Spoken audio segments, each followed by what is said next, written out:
기도하겠습니다. 하나님 감사합니다. 세계복음화를 우리의 소망으로, 우리의 소원으로, 우리의 꿈으로, 우리의 명백한 한으로 허락하여 주심을 감사합니다. 그 사역할 수 있게 성령의 충만함 약속대로 허락하여 주옵시고, 마가다락방에 있었던 그 역사가 우리에게 동일하게 임하게 하여 주옵소서. 우리의 무능과 연약함이 전부 성령의 불로 소멸되게 하여 주옵시고, 바람 같은 성령의 역사의 흐름이 온 땅에 전달되고 흘러가는 역사 있게 하여 주옵소서. 사람의 마음을 감동시키시고, 사람의 마음을 변화시키시고, 사람의 영혼을 바꾸시고, 사람의 운명을 뒤집으시는 우리 주의 성령께서 이 시간 우리와 관련된 모든 현장에 실시간으로 역사해 주옵소서. 예수 그리스도 이름으로 기도합니다. 아멘. 오늘은 사도행전 2장 말씀을 같이 봅니다. 성령의 역사가 임하다 그랬죠. 성령 충만함이 임해야 세계를 살릴 수 있습니다. 구약시대 때도 성령 역사 체험한 사람들이 세계 살렸어요. 이와 같이 여호와의 신에 크게 감동된 사람을 이와 같이 여호와의 신에 감동된 자를 우리가 어찌 찾을 수 있으리요. 창세기 41장 38절이죠. 사무엘상 16장 13절 다윗은요. 이날 이후로 다윗이 여호와의 신에 크게 감동되니라. 열왕기하 2장 9절 11절 엘리사가요. 당신의 성령이 하시는 역사가 내게 갑절이나 있기를 원하나이다. 이거였거든요. 이게 세계 살리는 답이란 말이에요. 구약시대 때도 그랬어요. 그래서 하나님께서는 말세 성령을 보내시겠다 약속하신 거예요. 마지막 때에 내가 내 영을 남종과 여종들에게 부어줄 것이다. 모든 육체에 내 영을 부어주리니 그들이 예언할 것이고 또 환상을 보고 꿈을 꾸게 될 것이다. 약속하셨어요. 요엘 선지자를 통해서 약속하셨죠. 그때 많은 환난과 핍박이 있겠으나 주의 이름을 부르는 자는, 누구든지 주의 이름을 부르는 자는 구원 얻는 역사가 일어나게 될 것이다. 시온산에서 피할 자가 나오고 예루살렘에서 남은 자 중에 나 여호와의 부름받을 자가 나올 것이다. 남은 자 일어날 것이라고 약속하시는 거예요.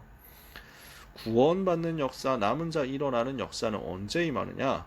성령의 역사 일어날 때, 말세 성령 충만 받을 때, 마지막 때 성령 충만의 역사가 임할 때, 그때 미래가 보이고 환상, 예언, 꿈 이게 나타나고 복음이 증거되고 그 복음 받는 사람 나오고 남은 자 나오고, 이게 지금 요엘 선지자를 통해서 하나님 약속하신 거죠.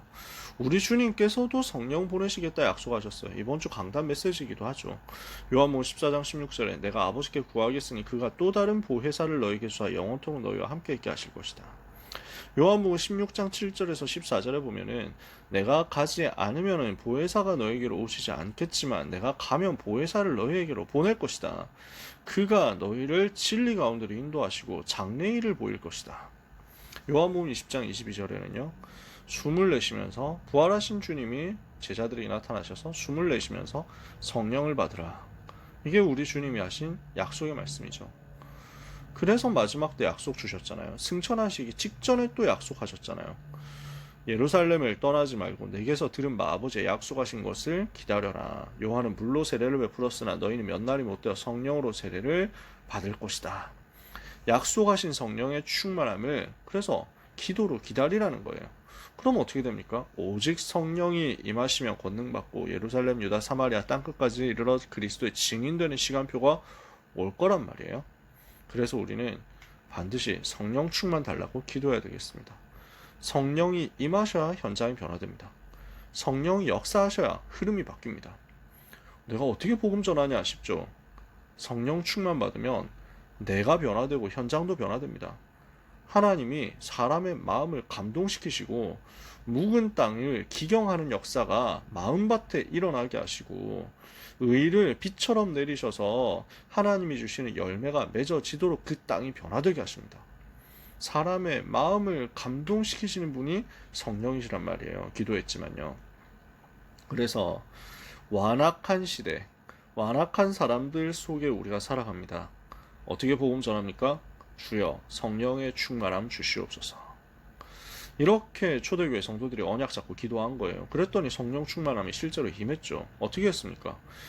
그리스도 하나님 나라 성령 충만이라는 사도행전 1장의 언약의 핵심을 제자들이 제대로 붙잡았죠. 그 언약을 가지고 약속하신 성령 충만 받도록 집중으로 기도하면서 기다렸어요. 언약 잡고 기도했단 말이죠. 마음을 같이하여 오로지 기도에 힘썼다. 이랬더니 어떻게 됩니까? 열흘 동안 기도했는데 마가다락방에 모인 제자들에게 오순절날 바람 같은 불 같은 역사가 나타났어요. 사도행전 2장 1절 3절. 오순절 날이 이미 이름에 그들이 다 같이 한 곳에 모였더니 호련히 하늘로부터 급하고 강한 바람 같은 소리가 있어 그들이 앉은 온 집에 가득하며 불의 혀처럼 갈라지는 것이 그들 위에 보여 각 사람 위에 임하여 있더니 그들이 다 성령의 충만함을 받고 다른 언어들로 하나님의 크신 일을 말하기를 시작한 것이다. 사도행전 2장 4절이 따라왔어요. 불 같은 바람 같은 역사가 나오니까 그 결과, 그 열매가 성령 충만을 받은 결과가 서로 다른 언어들로 외국어로 하나님의 크신 일이 선포가 되는 거예요. 어떤 일이겠어요? 복음이 선포되는 거죠. 복음을 말할 수 있도록 전 세계에서 온 사람에게 복음을 말할 수 있도록 언어를 부어주시는 초자연적인 역사가 일어난 거예요. 초능력의, 사람 능력 아닌 초능력의 역사가 일어난 거예요. 사람이 배워서 하는 언어가 아니고 성령께서 그 입술을 움직이셔서 되어지는 언어가 터진 거죠.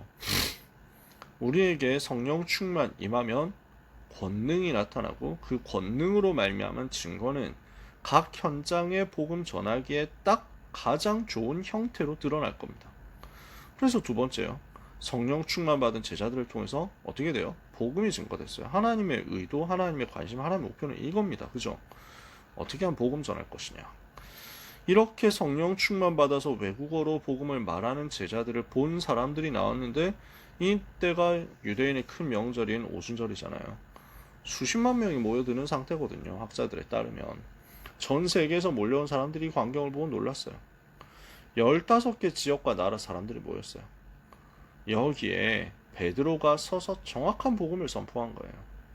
저거 뭐냐? 어떻게 이런 말을 하냐? 어떻게 저런 식으로 말을 하냐? 저 외국어 자연스러운 것도 그렇고 말하는 메시지도 엄청나다. 이게 어떻게 된 일이냐? 깜짝 놀라가지고.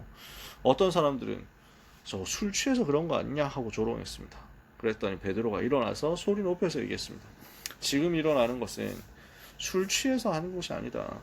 지금 때가 제 잠시인데 너희 말과 같이 취한 것이 아니라 이것은 구약 성경의 요엘 선지자를 통해서 예언된 성령이 충만함이 임한 것이다.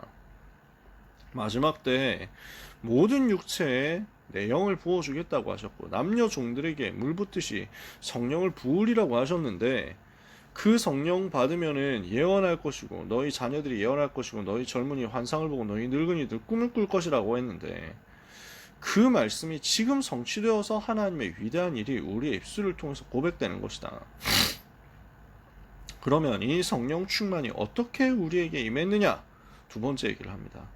너희도 알거니와 하나님께서 나사렛 예수를 세우셔서 그를 통해서 놀라운 능력의 역사가 일어나게 하시고 엄청난 복음의 말씀이 선포되게 하셨다.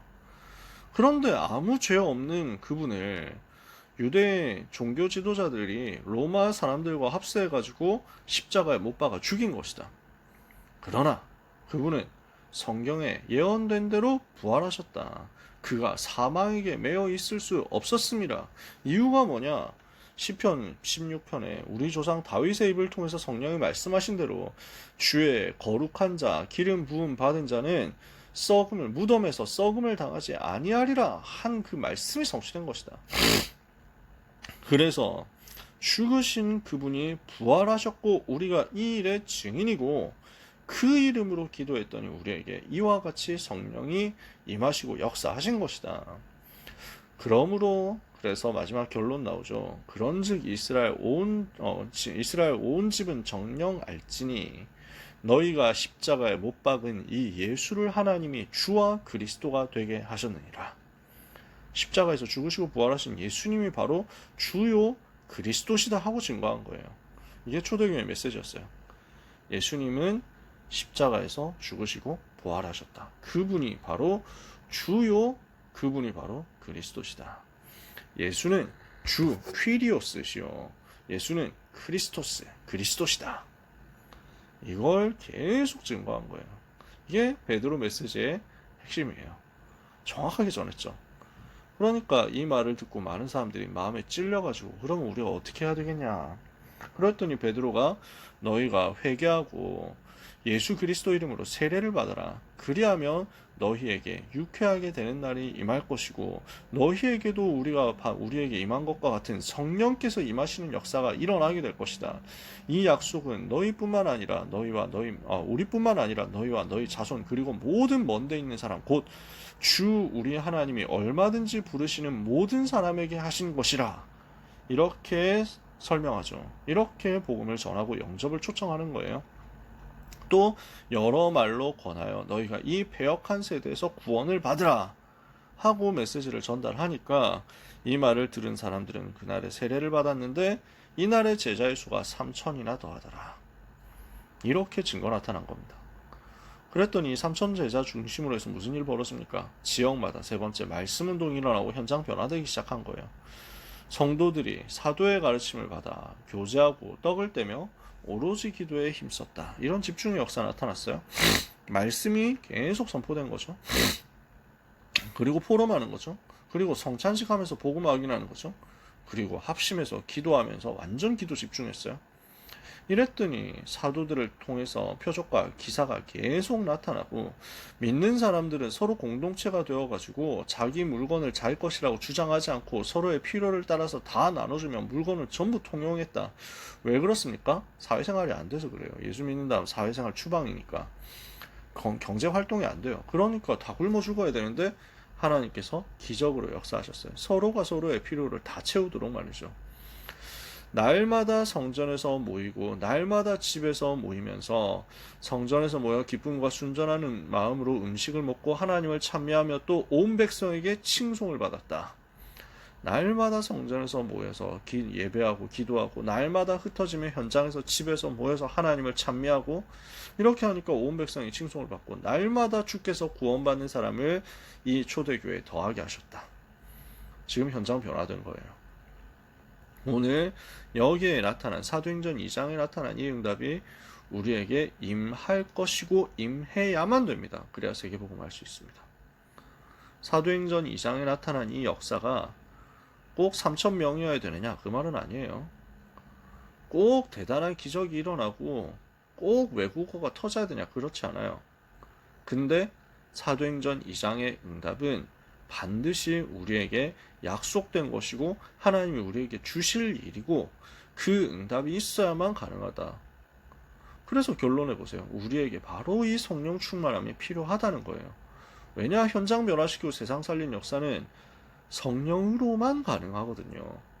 스가랴 4장 6절 이는 힘으로도 되지 않고 능으로도 되지 않고 오직 나의 신으로만 되느니라. 성령께서 임하셔야만 역사 일어나요. 그래야 현장 살아나거든요. 5가지 일이 일어난 거죠. 언약 붙잡고 기도했더니 성령께서 임하시는데 언약 잡고 기도하고 기다리는 하나님 자녀들에게 성령께서 임하시니까 첫 번째 능력과 증거 나타나더라. 두 번째 전도문 열리더라. 15개 나라에서. 세 번째 정확한 복음 선포하도록 하나님이 말씀으로 역사하시더라. 네 번째 말씀 받는 제자 나오더라. 다섯 번째 이 제자 중심으로 현장에 말씀 운동 세팅되니까 이 시스템 중심으로 현장 다 살아나고 변화되더라. 우리는 할 게 이것을 간절히 바라고 사모하고 기도하고 기다리는 겁니다. 성령의 충만함을 주시옵소서 이거 기도하는 거예요. 그러면 성령께서는 동일하게 우리에게 역사하실 것입니다. 그때와 같이 지금도 똑같습니다. 똑같이 하나님 역사하실 수 있습니다. 왜 그렇죠? 이 약속은 우리 주 하나님이 얼마든지 부르시는 모든 사람에게 하시는 것이다. 누구든지 구하는 자 성령 받습니다. 구하는 자에게 성령을 주시지 않겠느냐? 예수님 말씀하셨죠. 누구든지 성령을 한량없이 주신다. 분명히 요한 사도는 이렇게 얘기했습니다. 오늘 우리에게 한량없이 베푸시는 성령의 충만함이 임하도록 기도하고 사모하다가 실제 여러분 인생에 여러분 현장에 성령께서 하시는 일이 벌어지게 되기를 예수 그리스도 이름으로 축복합니다. 사도행전 2장의 역사는 반드시 일어나야 되는데 순복음 같은 교단에서는 방언 받았잖아. 봐라. 방언이 기본이야. 방언 안 받으면은 구원 못 받은 거야. 방언부터 받아라. 이렇게 했습니다. 저도 그래서 그런 줄 알고 방언 받으려고 그렇게 애쓰고요. 방언이 임했다고 하는데 이게 방언이야? 이 정도였어? 근데 왜 나는 변화가 없지? 뭐 이러고 갈등했습니다. 근데 사도행전 2장의 역사는 사람마다 다릅니다. 어떤 식으로 나타날지 몰라요. 학업으로 나타나기도 합니다. 학생에게. 건강으로 나타나기도 하고요. 산업의, 직업의, 경제, 능력으로 나타나기도 할 겁니다. 여러 가지로 영적으로 또는 정신적으로 변화가 일어나기도 할 겁니다. 현장에서 아무 일 없는 것 같아도 하나님이 하시는 역사가 확신 가운데 내게 와 다 있을 겁니다. 이 일이 벌어지면서 몇 명이 복음을 듣느냐 상관없습니다. 한 명이 들어도 괜찮아요.